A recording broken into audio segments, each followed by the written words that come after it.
Once, a long time ago, there lived a little boy, and his name was Androcles. What a funny name. Oh, I think it's pretty. Androcles. Androcles. Ha-ha. I'll bet the children didn't keep interrupting Aesop. Who? A-E-S-O-P, Aesop. You see, that's what I mean, exactly. Could I please tell a story without any interruptions? Thank you. I still think it's a pretty name. What wasn't pretty, though, was that Androcles was a slave, and he had a very mean and cruel master. Poor Androcles. He worked from way before sunup till way after sundown.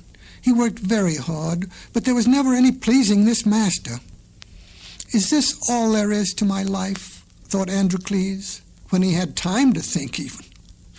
The great forest with its lurking dangers would be a better home. One day his master flew into a rage and struck out with his whip, and because Androcles was nearest, he felt the lash across his shoulders. He tried very hard not to cry, but right then and there he decided never to take such treatment again. He would run away to the forest that very night. It can be no worse facing a roaring lion than cowering under the lash of a cruel master. So that night, Androcles ran away. The forest was a dark and frightening place, and soon poor Androcles was lost. Oh dear, he thought, being here is worse than being there. It began to grow light, and he saw strange shapes lurking behind trees. And suddenly, before he knew it, there in front of him, the most ferocious beast of the forest, a lion. Androcles was stiff with fright. The lion was roaring at him. Androcles closed his eyes. But that doesn't sound like roaring, he thought. It sounds more like moaning. Very cautiously he opened his eyes and looked into the large, wet eyes of the lion. The lion was crying. There was a large thorn in the poor lion's paw, and it was bleeding. Androcles took the paw between his hands. He pulled out the thorn and bound the paw with a strip of cloth torn from his own clothing. "There," said Androcles, "that should make it feel better." "My thanks," said the king of beasts, and he leaned over and licked Androcles a nice, wet, grateful kiss. He led him to his own cave, which was warm and dry, and Androcles lay down and at once fell asleep, and the lion stood guard. They became very fast friends. They went hunting together, and the lion taught Androcles many ways of the forest, and Androcles taught the lion a few tricks like, roll over, play dead, sit up and beg, and so forth. One day, some hunters came into the forest, and they surprised Androcles and the lion while the lion was doing his tricks. It was hard to say just who was more surprised, but the hunters captured the boy and the lion, and they took them away to the circus. Circuses in those days were different from circuses now.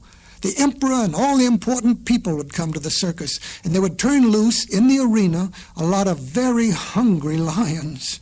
Then they would turn into the same arena a lot of poor slaves, and the lions would tear the slaves apart and eat them up, and the people would laugh and applaud.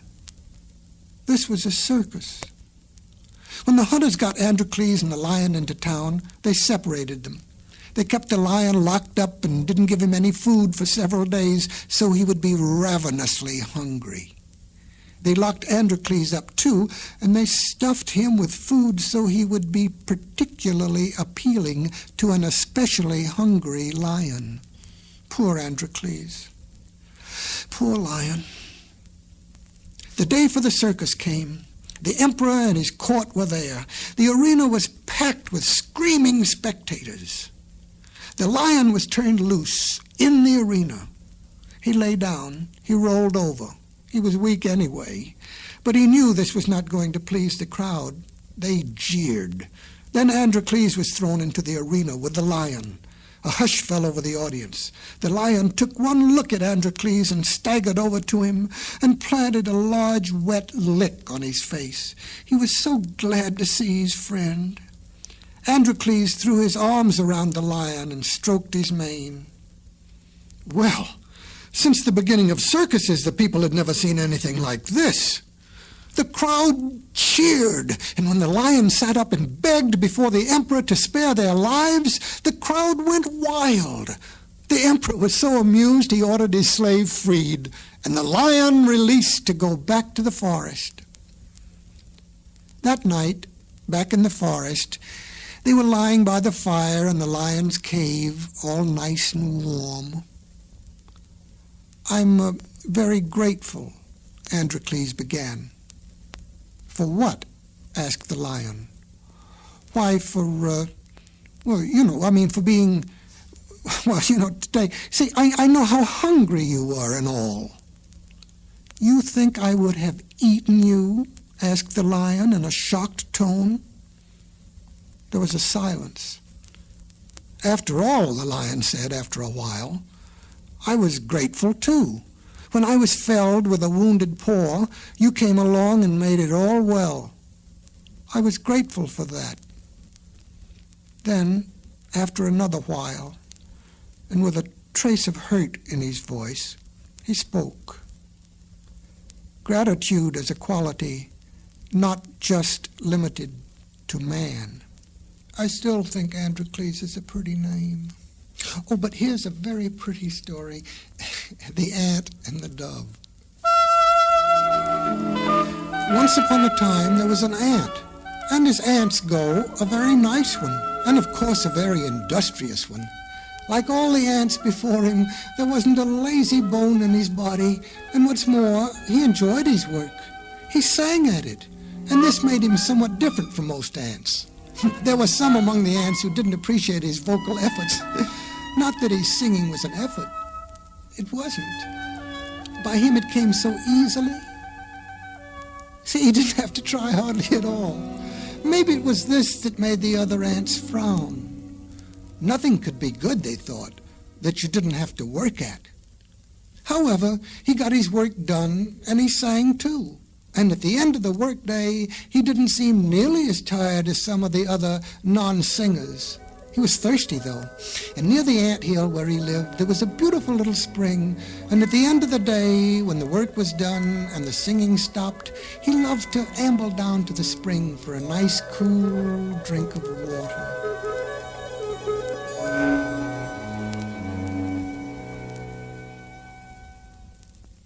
One day, it was very hot, and the work was tiring, back and forth across a dusty road carrying straws. He sang marching songs, and the louder he sang, the harder he tramped. And the harder he tramped, the more dust got in his throat. Toward the end of the day, his feet were sore and his throat was parched. He changed his tunes to "Across the Wide Missouri" and "A Drink to Me Only with Thine Eyes." It didn't help. It made him more thirsty. "I bet I beat everybody to the spring this evening," he thought. And when the boss ant finally called it a day, the little singing ant hightailed it, if one can use such an expression about an ant, down to the spring. The water never looked so cool and inviting. He sipped, he gulped, he goggled, and then he leaned far out for a good, healthy swig, and he fell kaplunk into the middle of his drink. Just at this time, a dove was sitting in a tree above the spring. She had just been drinking from the spring. Fortunately for the little ant, the dove had the eyes of an eagle. She saw the ant thrashing around in the water, and quickly she nipped off a leaf from the branch she was sitting on and dropped it down into the water. It floated gently and landed near the struggling ant. He managed to hoist himself upon it, and he just lay for a moment exhausted and scared. The dove watched from above. The leaf was bobbing about, but it was a safe raft for the ant, and very slowly the breeze fanned it toward the shore. The ant realized what had happened. He had been saved, and by a dove in a tree. He looked up and weakly waved his antenna. The dove smiled and cooed. Back on dry land, the little ant shook himself. He turned toward the tree to thank the dove again, but he couldn't see the tree. He couldn't even see the sky. Everything was blotted out by the shape of a hunter. Never had anything seemed as big as this hunter. His foot was the size of a mountain. He had missed stepping on the little ant only by the width of a blade of grass. To be saved from a watery grave and then to be nearly annihilated upon dry land. The ant looked up, scarcely breathing, and way, way up in the hunter's hand was a net.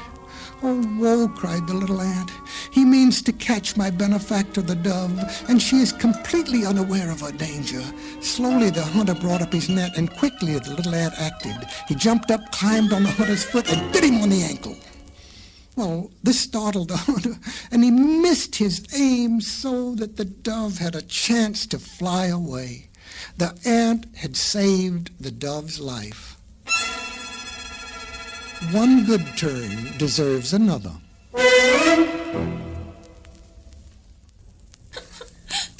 Ah, what's the matter? Yesterday I stepped on an ant. Ah, But I didn't mean to. of course you didn't. The frog and the ox, how about that? Once upon a time,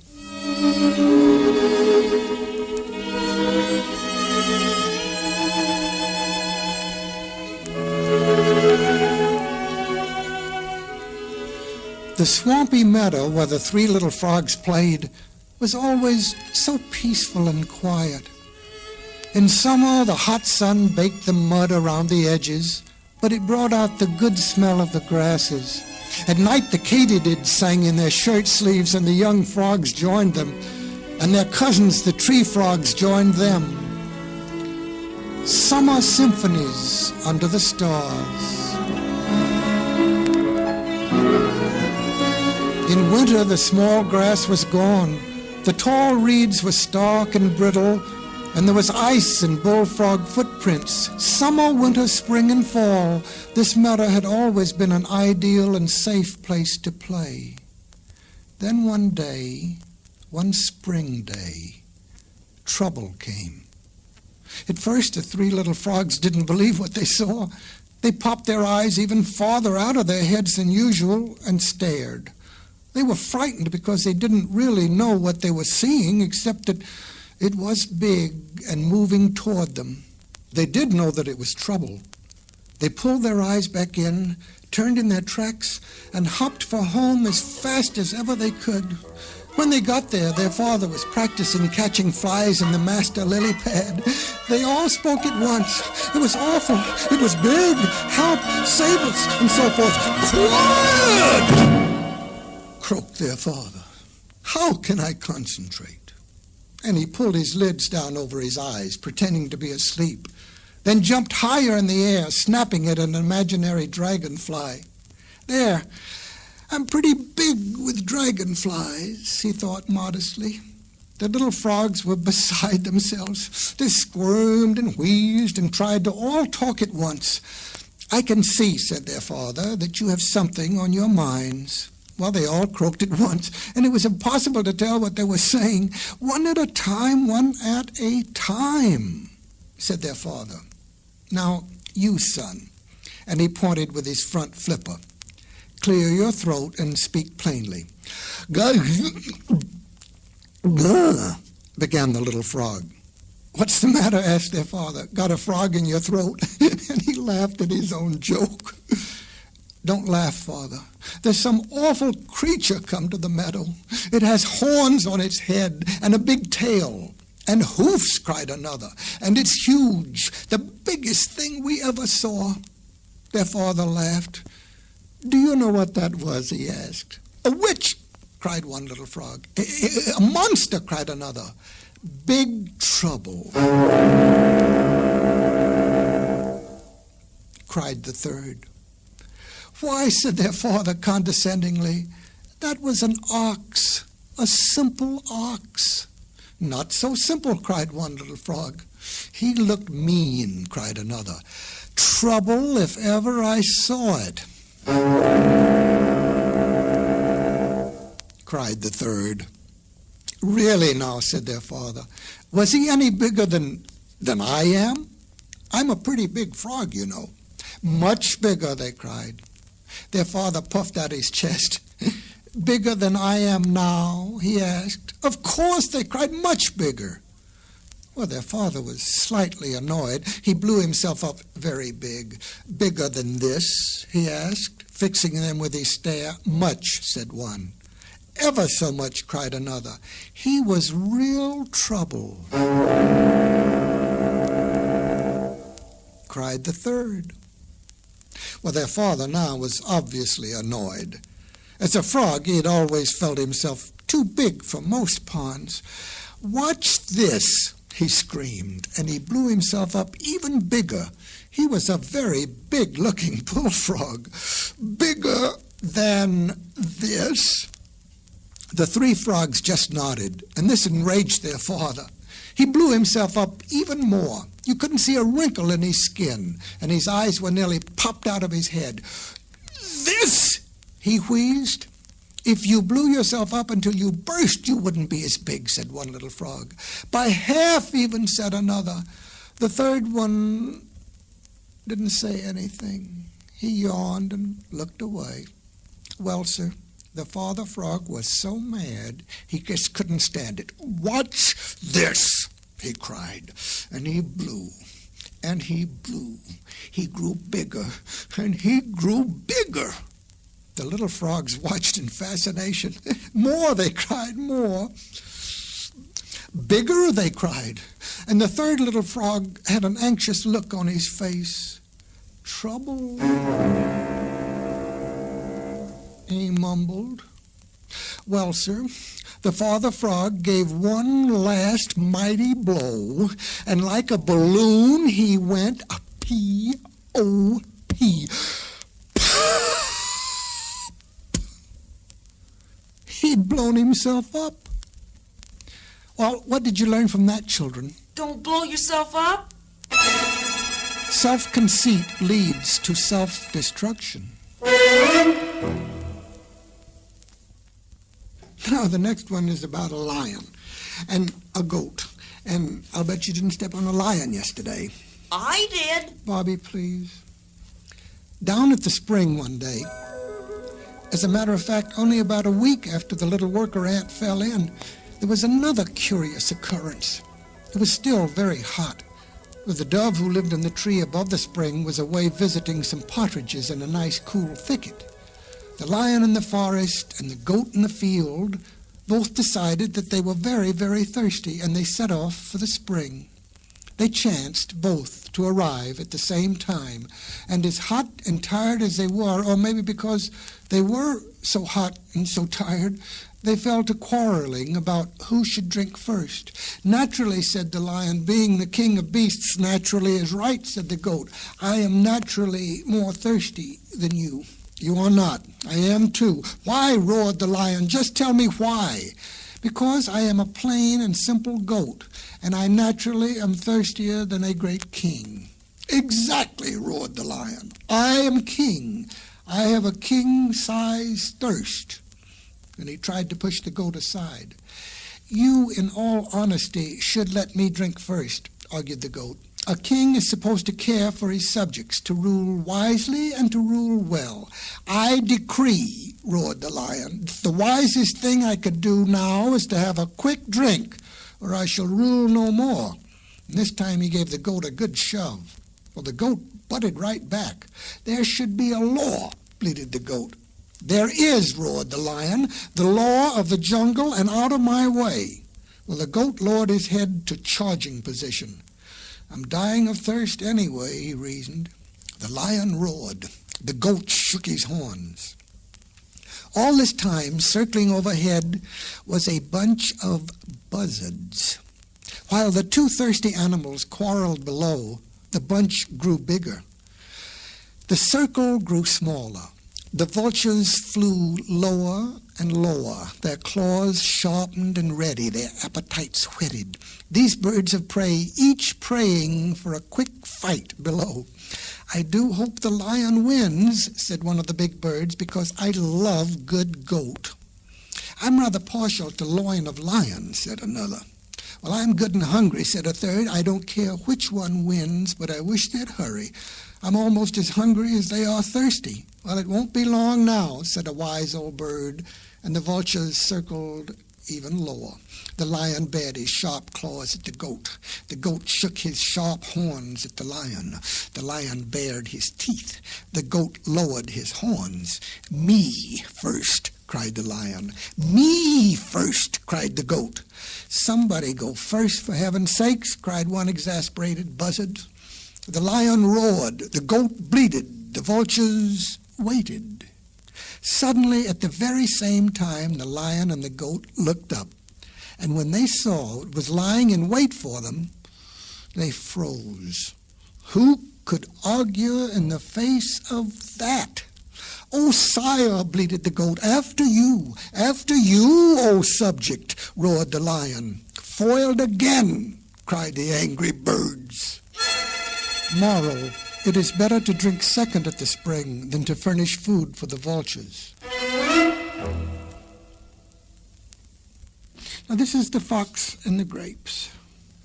Remember the fox with the unusual appetite, the one who liked cheese? Oh, I didn't tell you, did I, that he also liked grapes? Oh, he loved grapes, maybe more than cheese, especially after cheese. After he had eaten cheese, that is, grapes tasted especially good. One day, toward the end of summer, the fox was lingering over a late lunch of cheese. He held the last little piece of cheese on his tongue until it melted, and then he let it slip reluctantly but tastefully down his throat. Now, he thought, to top off this titillating taste, grapes are called for. Then he began to think where he had seen the most desirable clusters of this luscious fruit. Shall they be the iridescent white grapes or the dark and lovely purple ones? He was beginning to drool just thinking about them. He wiped his mouth with his paw and set out.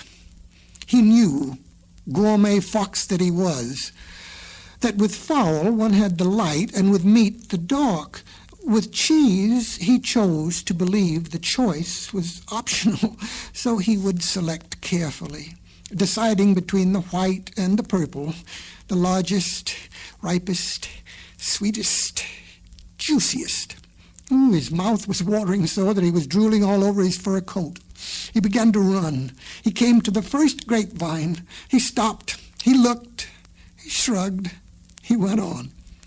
Another white and sweet, then one dark and sweet-looking. He went from one vineyard to another. He examined, he considered, he scrutinized each vine, each bunch, each grape. None quite came up to his expectations. He was beside himself with wanting, but they must be the absolute tops, the ultimate. Finally, when he thought he would have to give up, he saw just the bunch he'd been looking for, the bunch of his dreams, larger than any bunch he had seen so far. Each individual grape a masterpiece for size, bursting with juicy sweetness, and the color not as light as the light ones, and yet not quite as dark as the other dark ones. It was the perfect bunch. It also was a little higher up on the vine. He swallowed and reached a trembling, clutching paw upward. Too high.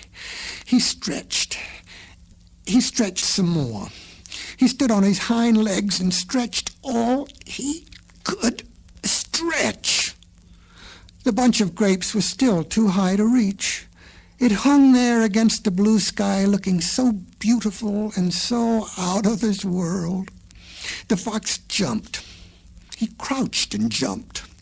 He got a running start and jumped. His dessert eluded him only by inches. He drooled. He rested and he jumped again. He flexed his muscles, made a wish, called upon all his hidden strengths. He leaped the mightiest leap of his entire life and missed. He hit the ground, though, coming down very hard.